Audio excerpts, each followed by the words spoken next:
जो उपासक इन बातों से नहीं बचता वो अपने लक्ष्य से भ्रष्ट हो जाता है। इसलिए बहुत काम की बात है। पहला है, किसी भी सभा समिति संगोष्ठी में शामिल ना होना जहां एक दूसरे की कटाक्ष हो रही हो, जहां एक दूसरे की निंदा की जा रही हो, जहां ये सब नहीं, इसमें नहीं फंसना। साधक को नहीं फंसना। भगवत प्राप्ति करने वाले साधक को सबसे पहले बचना है। आज आना वहां सभा है, आज वहां समिति है, वहां ऐसा संगोष्ठी है, इस विषय की चर्चा है, नहीं। सत्संग, एकांत सेवन, भगवत सेवा, सत्संग, इष्ट मिले और मन मिले, मिले भजन रस रीति, तहां निसंग कोहे मिलिए, तासों कीजिए प्रीति। कभी नहीं गए।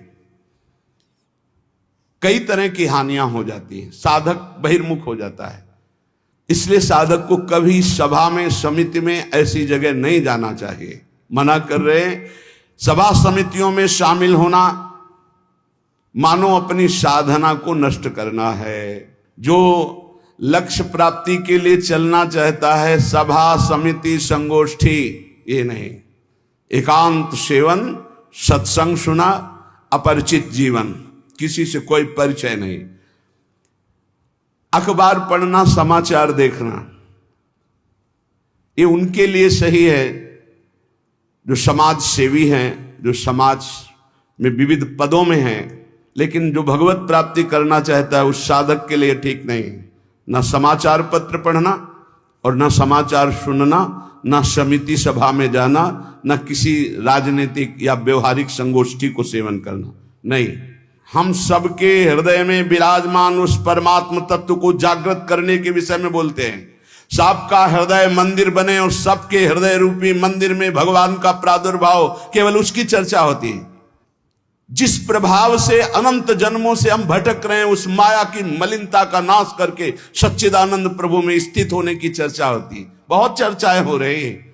कम से कम एक चर्चा तो पकड़ो जिससे तुम्हारे हृदय मंदिर के पट खुले और तुम्हें साक्षात्कार हो जाए भगवान का। जब तक हृदय मंदिर में भगवान प्रकाशित नहीं होंगे तब तक कुछ काम बनने वाला नहीं। तो सत्संग हृदय मंदिर के पट खोलता है, सत्संग ज्ञान चक्षु खोलता है, प्रेम नेत्र खोलता है।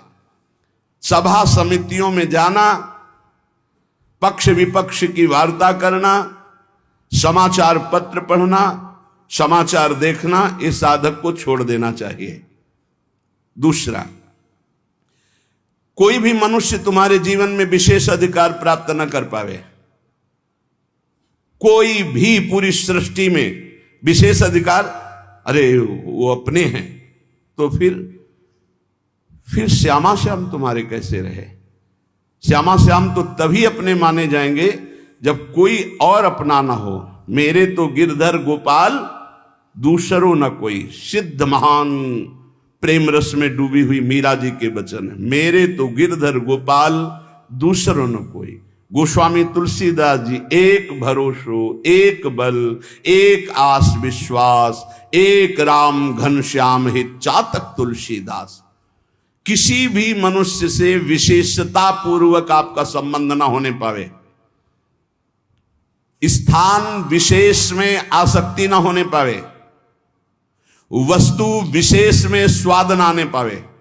भगवत प्राप्ति करना है तो दूसरी बात, सावधानी पूर्वक। कोई हमारा विशेष नहीं, कोई खास नहीं, कोई वस्तु व्यक्ति स्थान कोई विशेष हमारे नहीं। जहां राखो तहां रहो, मान सुख रास है। जहां मेरे स्वामी जैसे रख रहे हैं वैसे रह रहा हूं। मेरा नहीं, मेरे स्वामी कहे जब चाहे तब हटा दे, जब चाहे तब रख ले, उनकी बात है।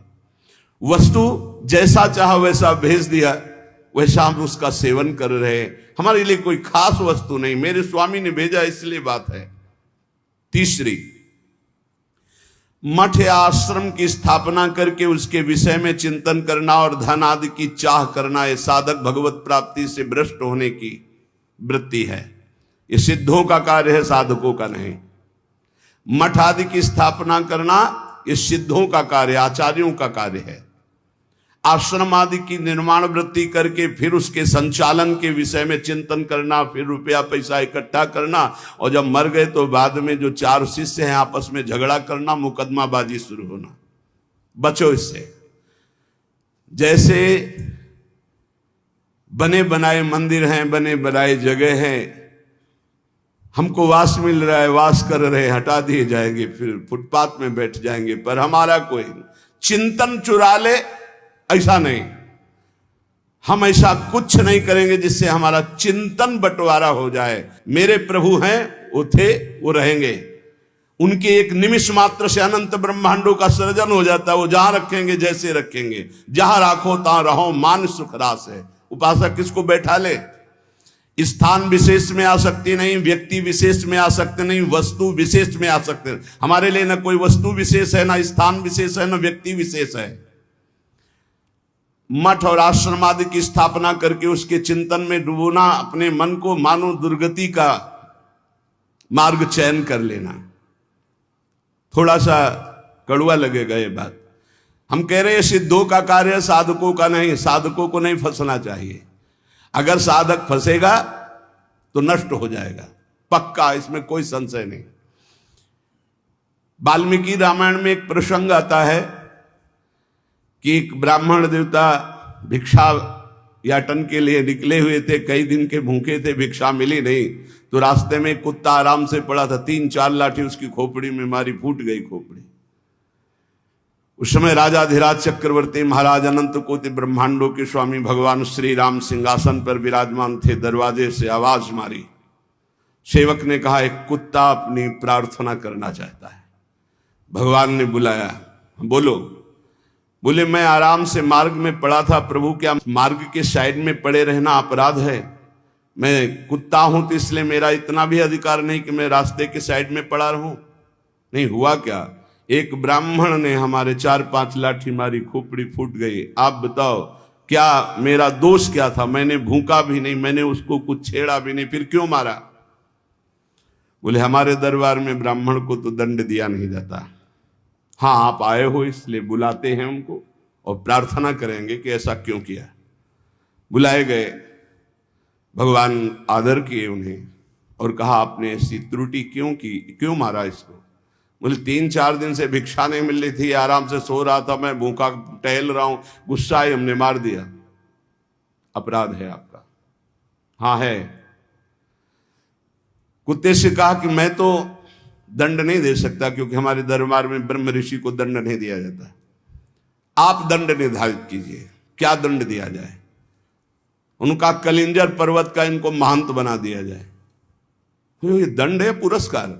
जिसको मांगने से भी भिक्षा नहीं मिलती, वो कलिंजर पर्वत के बहुत बड़े आश्रम का महंत बन जाएगा आगे चलकर, तो ये तो पुरस्कार मिला, ये तो दंड थोड़ी। बोले नहीं प्रभु, मैं मानते ही हूं, पूर्व का मैं मानते ही हूं, जो कुत्ता बना हूं, ये जब कुत्ता बनेगा ना तब इसको समझ में आएगा। सीधे कुत्ता ना कह करके इसको हमने, अगर साधक ये सिद्धों का खेल है, जो स्वात्मानंद में मगन है वो पूरा साम्राज्य चला सकते हैं, लेकिन जो साधक है अगर इस प्रपंच में फंसा तो मारा जाएगा। जब तक भगवत साक्षात्कार न हो तब तक होश में मठ और आश्रम आदि की स्थापना करके उसके चलाने की चिंता करना, ये सब बिल्कुल परमार्थ से भ्रष्ट कर देने की बात है। चौथा, साधन में आलस्य, प्रमाद अपनी दिनचर्या में कभी नहीं होना चाहिए। गुरु प्रसाद से अभी तक, अब आगे भगवान जाने, अगर 102 बुखार भी है और हमारा नियम है 12:30 बजे 1 बजे जगना, तो जगना है, जगना। पैदल आते थे, अब ठीक उसी समय राउंड लगा के अपनी दिनचर्या है, अपनी दिनचर्या में 1 मिनट का फर्क नहीं। अब तो आराम से सो सकते हैं, नहीं, आराम कहां, जब तक शरीर में श्वास है आराम नहीं। इसको ऐसे रगड़ा जाता जैसे कंजूस मालिक नौकर से, ऐसे इस शरीर का प्रयोग किया जाता है। एक एक श्वास बचा बचा के भगवान के चरणों में, और खूब मेहनत कराओ इससे। ये किस काम में आएगा? खा खा के अगर वजन बढ़ा रहे हो तो लकड़ी का वजन बढ़ेगा, फूंक दिया जाएगा शरीर, और किस काम में आएगा? न उठने में सुविधा, न दिनचर्या में सुविधा। जब शरीर बढ़ जाता है ना, अरे थोड़ा कम खाओ, खूब इसको व्यायाम प्राणायाम और अपनी दिनचर्या मेहनत करो, खूब नाम जप करो, भजन करो, इसके लिए मिला है। बोले साधन में आलस्य नहीं होना चाहिए, अपनी दिनचर्या में प्रमाद नहीं होना चाहिए। किसी भी साधक दिनचर्या में प्रमाद का मतलब है अपने जीवन को नष्ट करना। ये नींद अच्छा है या राधा राधा रटना अच्छा है? हम कहते थोड़ा सो लो। नींद में केवल सुख जो मिलता है वो 5-6 घंटे संसार का चिंतन छूट गया इस बात का है। तो तुम बैठे बैठे जागृत में यदि ऐसा अभ्यास बना लो, उसे समाधि कहते हैं। न जागृत है, न स्वप्न है, न सुषुप्ति है, भगवदाकार वृत्ति है। इसी के लिए तो हमारा मानव जीवन हुआ है। साधक अपनी साधना में प्रमाद न करे। कभी 3 बजे, कभी 4 बजे, कभी 5:30 बजे, कभी 2 बजे, ऐसी दिनचर्या ने एक राइट दिनचर्या, 2, 4, 5 मिनट की बात अलग, पूरे जीवन आजीवन एक दिनचर्या चलनी चाहिए साधक की। फिर कर लेंगे प्रमाद, दीर्घ सूत्रता, ये नहीं होना चाहिए। 11 माला कहा है, आज 5 माला हुए, कोई कल 11 और 6, फिर कल जब 11 और 6 पूर्ति कर रहे तो 6 पूरे 11, फिर आगे कर। धीरे धीरे नियम ही खत्म हो गया, खत्म। हम कभी इस बात से राजी ना हो कि हमारा मन भजन के लिए आगे टालता है। जब हम दीक्षा देते हैं तो इतना जरूर कहते हैं कि 11 माला गुरु मंत्र के अधिक जपो तुम्हारे सौभाग्य का विषय पर। हमारा नियम 11 कम से कम प्रारंभिक स्थिति में, 12 पद कम से कम चतुरासी जी के पूरी पाठ कर जाओ, तुम्हारे अहो भाग्य धन्य भाग। रो रो कर जब नाम पुकारते हैं तब कृपा होती है। पता नहीं कौन सी परिस्थिति ऐसा आ जाए कि लाद कर तुम्हें धाम से बाहर फेंक दिया जाए। हाँ, कोई रोग हो सकता है, कोई घटना घट सकती है, इसलिए सावधान। प्रमाद स्थिति नहीं, दीर्घ सूत्रता नहीं, अपने दिनचर्या में कोई फर्क नहीं पड़ना चाहिए। जिसकी दिनचर्या ठीक नहीं है, पूज्य सदगुरुदेव भगवान के वचन, साधु की पहचान उसकी दिनचर्या से होती है। जिसकी दिनचर्या राइट टाइम फिक्स चलती है, साधुता ठीक चल रही है। अगर दिनचर्या में व्यवधान, तो तुम्हारे जीवन में व्यवधान है, हटा दो, अपनी दिनचर्या में आओ। दिनचर्या ठीक होनी चाहिए। गुरुजनों के वचनों में, शास्त्र के वचनों में अविश्वास, अश्रद्धा या उपदेश दिए हुए कार्य के लिए निश्चय की कमी। आपको ऐसा करना है, हाँ हाँ कर लेंगे, नहीं वही करना है जो आज्ञा हो गई, बस सब बात बन जाएगी। 5वां, कोई तुमसे विजय प्राप्त करने आया है शास्त्रार्थ के लिए, पहले ही हाथ जोड़कर हार जाओ। अगर भगवत प्राप्ति करनी, परास्त करने की कोशिश मत करो। 6वां, अपने को संत मानना और दूसरों को दोष दर्शन करना, ये साधक का नाश कर देने वाला होता है। अपने को संत मानना, दूसरों को असंत मानना, मतलब पतन का रास्ता निश्चित कर लिया। आचार्य चरण कह रहे, क्वा हम तुच्छा परम अधमा प्राण हो गर्ह कर्मा, कहा मैं तुच्छ अधम अपराध करने वाला। अपने को असंत और दूसरों को संत माने। 7वां, दूसरों के दोष देखना और उनको प्रकाशित कर देना, ये केवल गुरु की वृत्ति में होना चाहिए। वो अपने शिष्यों के दोष देखकर उसे प्रकाशित करके नष्ट कर दे। बकाया साधक को ये कभी वृत्ति नहीं रखनी चाहिए कि दूसरों के दोष देखकर और उनको प्रकट करना, चुगली करना। अगर साधक किसी के दोष देखता है तो उसी के सामने उसको फटकारे, तब तो मित्र माना जाएगा।